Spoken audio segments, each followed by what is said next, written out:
ভালো করে করেন, যে অবস্থা।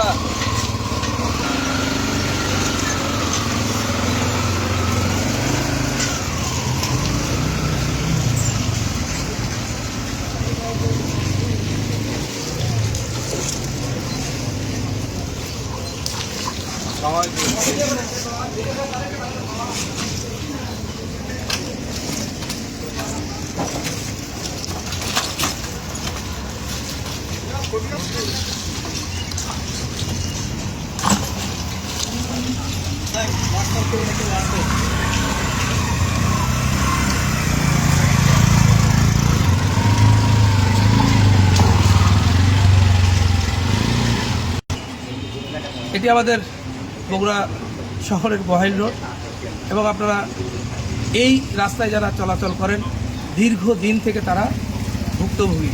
বগুড়া পৌরসভা কোনো কারণে এই রাস্তাটির কোনো সংস্কার কাজ গত 2 বছর ধরে করছেন না, অথচ প্রধানমন্ত্রীর আগমন উপলক্ষে তারা শহরের বিভিন্ন রাস্তায়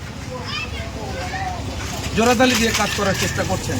অথচ এই রাস্তায় যদি একটু রাবিশ ফেলে তারা যদি রোলার করতেন তাহলে এই যে জনদুর্ভোগ, মানুষের যে কষ্ট, প্রতিটা রাস্তায় খানাখন্দকে ভরে গেছে। সাতমাথা থেকে ফুলতলা পর্যন্ত প্রায় 2 কিলোমিটার রাস্তা এই খানাখন্দকে আজকে প্রায় 2 বছর ধরে জনদুর্ভোগে পরিণত হয়েছে। অথচ পৌরসভা এ বিষয়ে কোনো উদাসীনতায় আমরা লক্ষ্য করছি। ওখানে চাপ না।